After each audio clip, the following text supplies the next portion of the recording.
সবাইকে জয় যিশু। আমাদের মহান প্রেমময় পিতা প্রভু যীশু খ্রিস্টের নামে আমি সবাইকে স্বাগত জানাই। আসুন আমরা ঈশ্বরকে ধন্যবাদ করি, তার প্রশংসা করি, কারণ তিনি ধন্যবাদ ও প্রশংসা পাওয়ার যোগ্য ঈশ্বর।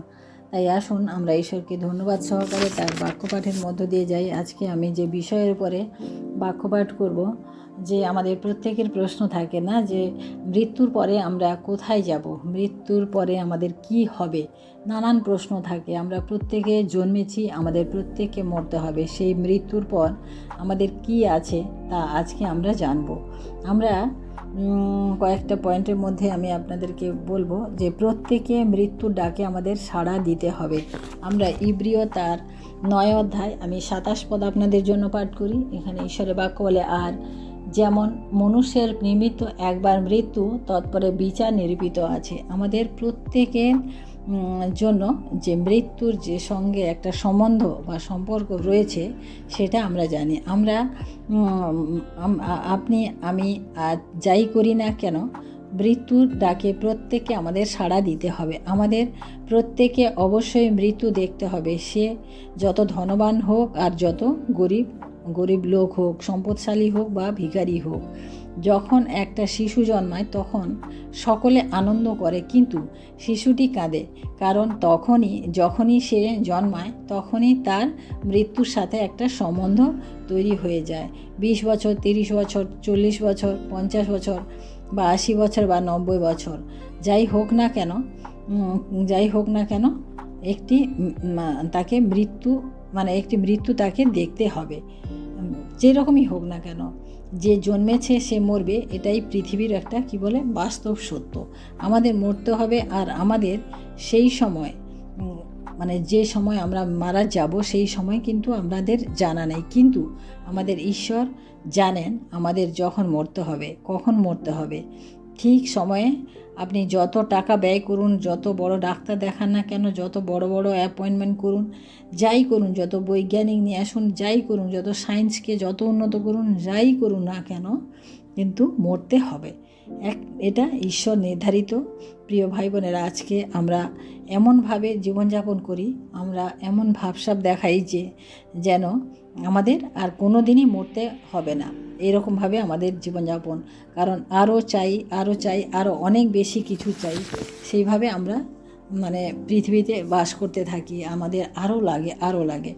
তাই কিন্তু মৃত্যুতে আমাদের সমস্ত কিছু ফেলে রেখে ঈশ্বরের সম্মুখে আমাদেরকে দাঁড়াতে হবে। তার প্রশ্নের উত্তর আমাদের প্রত্যেককে দিতে হবে।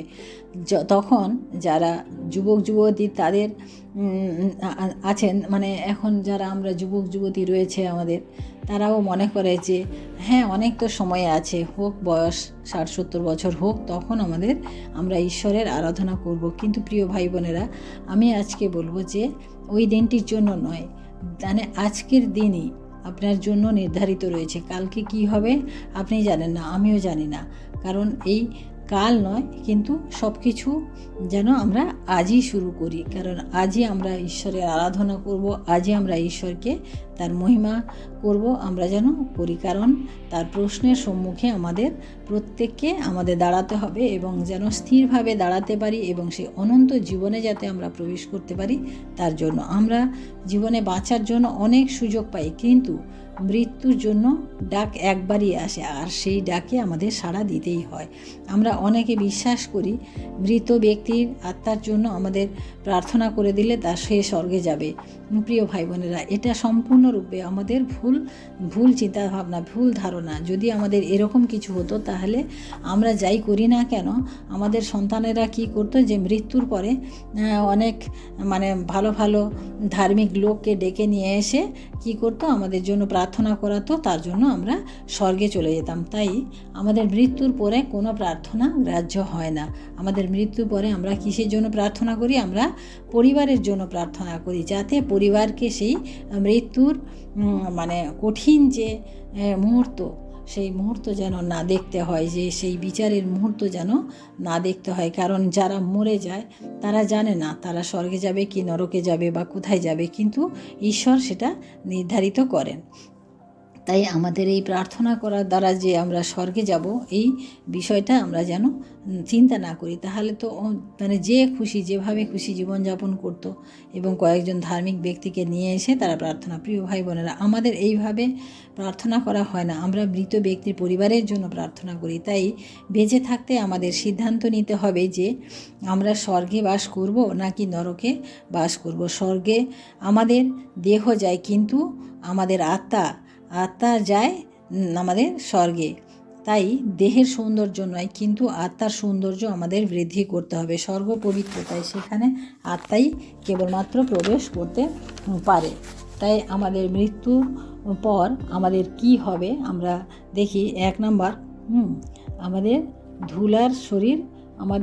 ধুলার শরীর ধুলিতে গমন করবে। আমরা আদি পুস্তক তার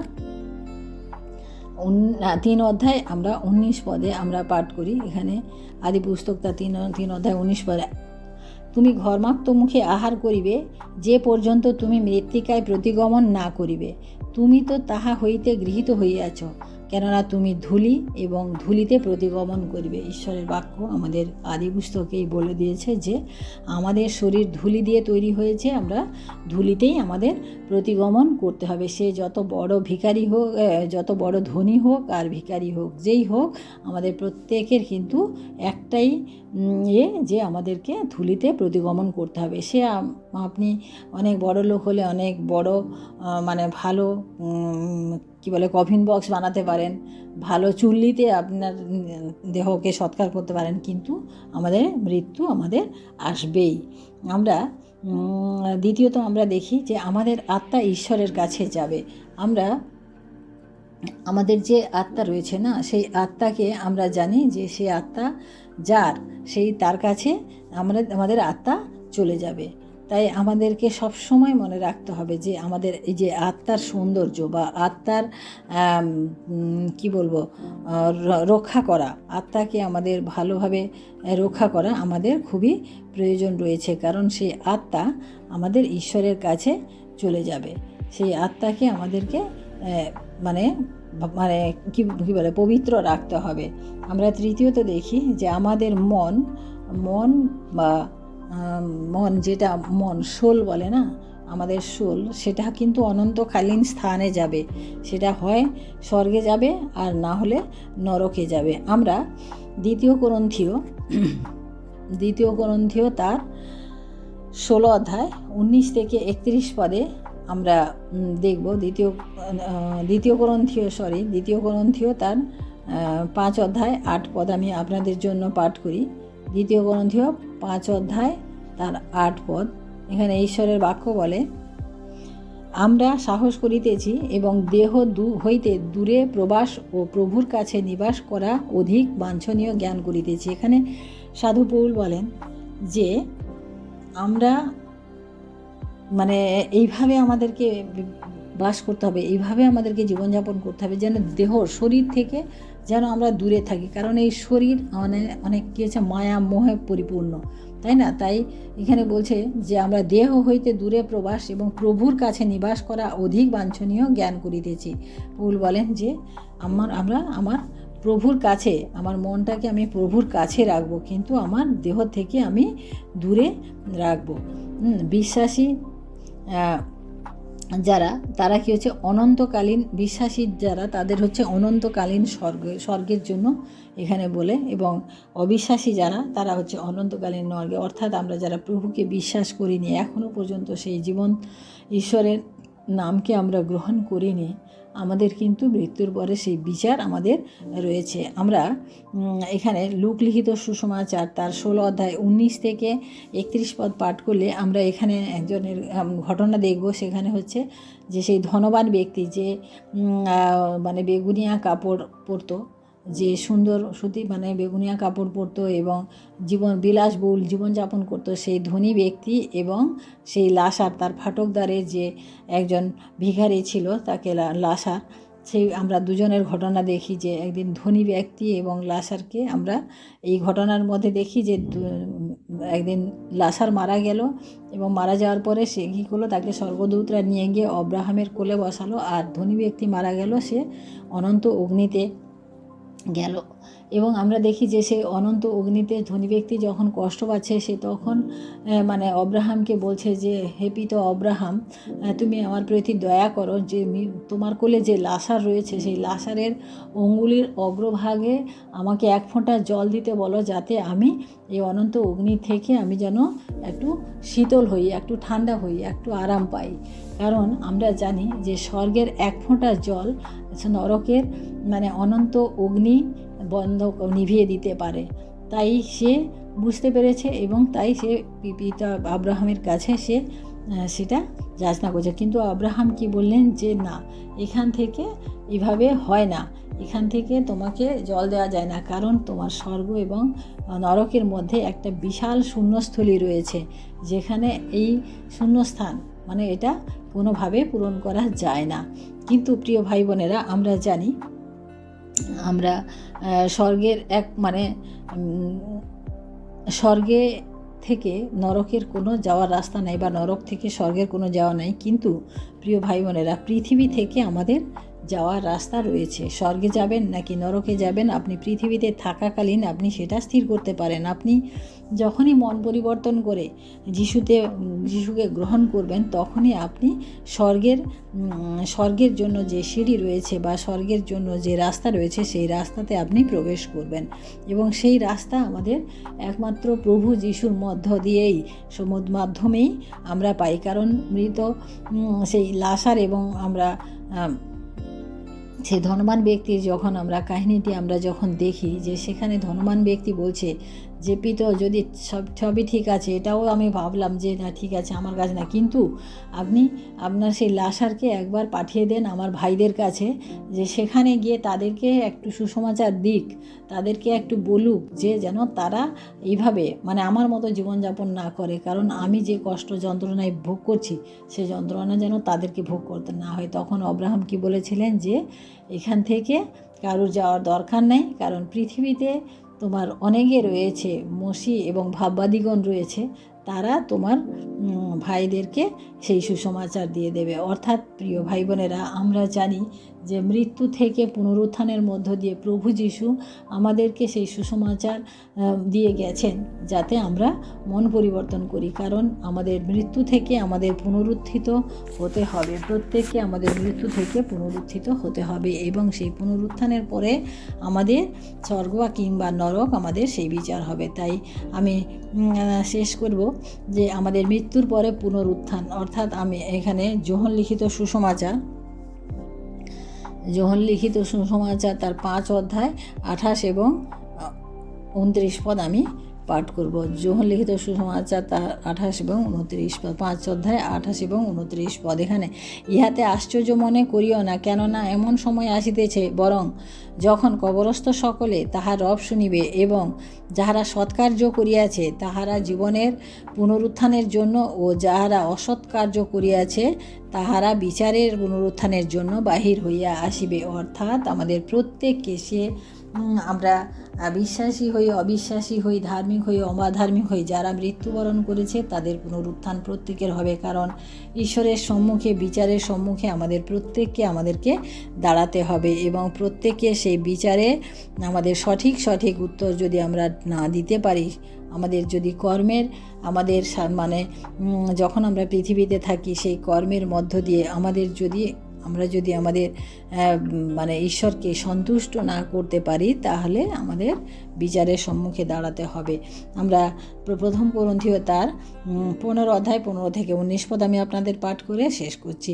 আবার আমরা যে ঈশ্বরের সম্বন্ধে মিথ্যা সাক্ষী, ইহাই প্রকাশ পাইতেছে, কারণ আমরা ঈশ্বরের বিষয়ে এই সাক্ষ্য দিয়াছি যে তিনি খ্রিস্টকে উত্থাপন করিয়াছেন। কিন্তু যদি মৃতগণের উত্থাপন না হয়, তাহা হইলে তিনি তাহাকে উত্থাপন করেন নাই। কেননা মৃতগণের উত্থাপন যদি না হয়, তবে খ্রিস্ট উত্থাপিত হন নাই। আর খ্রিস্ট যদি উত্থাপিত না হইয়া থাকেন, তা হইলে তোমাদের বিশ্বাস অলেখ, এখনও তোমরা আপন আপন পাপে রহিয়াছ। সুতরাং যাহারা খ্রিস্টে নিদ্রাগত হইয়াছে তাহারাও বিনষ্ট হইয়াছে।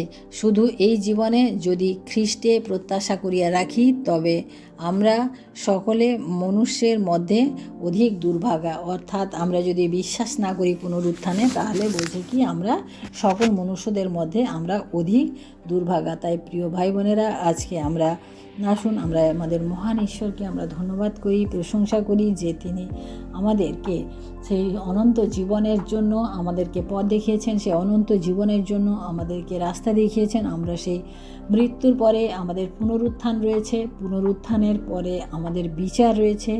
আমরা আমাদের কর্ম অনুযায়ী আমাদের প্রত্যেককে বিচারের হিসেব দিতে হবে। আজকে আমি পৃথিবীতে যা কিছু করছি প্রত্যেকটি বিষয় কিন্তু আমাদের সেই খাতায়, ঈশ্বরের খাতাতে লিপিবদ্ধ হচ্ছে, এবং একদিন সেই সমস্ত কিছু আমাদের সামনে খোলা হবে এবং আমাদেরকে সেই বিচারের সম্মুখে আমাদেরকে দাঁড়াতে হবে। তাই প্রিয় ভাই বোনেরা, আজকে আপনি স্থির করুন, আপনি আজকে মন স্থির করুন যে আপনি সেই স্বর্গের রাস্তায় যাবেন নাকি নরকের রাস্তায় যাবেন, আপনি স্বর্গের পথে যাবেন নাকি নরক। আজকে আপনি সম্পত্তি নিয়ে, আপনি আপনার ভোগবিলাস নিয়ে আপনি যত বড়াই করুন না কেন, যত আরও চাই করুন না কেন, একদিন কিন্তু সেই ডাক আসবে, যে ডাকে আমাদের প্রত্যেককে সাড়া দিতে হবে। আমার যত ধন সম্পদ, যত টাকা, যত যাই কিছু থাকুক না কেন, আমাদেরকে যেতেই হবে।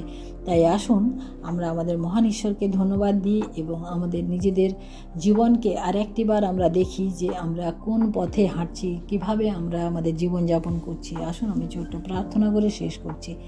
Hallelujah, hallelujah. মহান প্রেমময় পিতা, তোমার মহানামের ধন্যবাদ প্রশংসা করি প্রভু। আজকের এই সুন্দর সময় প্রভু, আরেকটি বার তোমার অনুগ্রহ দয়াতে প্রভু আমরা তোমার সম্মুখে উপস্থিত হতে পেরেছি প্রভু, এবং সেই সুন্দর বাক্য আজকে আমরা পাঠ করতে পারলাম, শিক্ষা গ্রহণ করলাম প্রভু। তুমি দয়া করো প্রভু, এবং প্রত্যেককে তুমি আশীর্বাদ করো প্রভু। আজকে আমরা যেন, কাল নয়, আজকেই যেন আমরা শুরু করি আমাদের জীবনে পথকে, আমরা সেই স্বর্গের পথকে আমরা যেন বেছে নিই আমাদের নিবেদনের জীবনে। তাই আসুন আমি ধন্যবাদ করি প্রভু, আমাদের প্রত্যেক ভাই বোনকে তোমার চরণে রাখি, তুমি প্রত্যেকে আশীর্বাদ করো।